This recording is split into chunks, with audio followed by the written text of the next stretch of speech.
এটি ছিল এক রোদেলা রবিবার সকাল। 3 বছরের ছোট্ট জাওয়াত দৌড়ে এসে বাবাকে জড়িয়ে ধরল।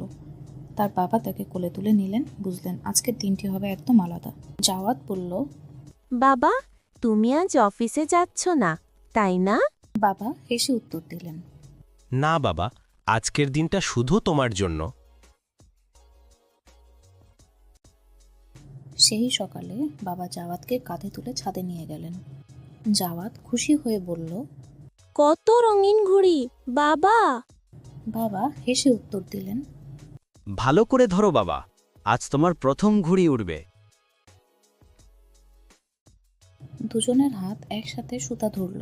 রঙিন ঘুড়ি আকাশে উঠতে লাগলো, জাওয়াতের হাসির মতোই উচ্ছল হয়ে। সন্ধ্যা নামতেই জাওয়াত বাবার কোলে মাথা রেখে বসল। বাবা বলতে লাগলেন, এক দেশে ছিল এক ছোট্ট ছেলে, যার ছিল অনেক বড় স্বপ্ন।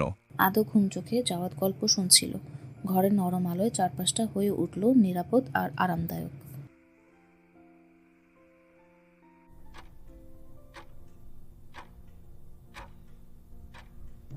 জাওয়াত হাই তুলে বাবাকে জড়িয়ে ধরে বলল, বাবা, আমি বড় হয়ে তোমার মতো হব।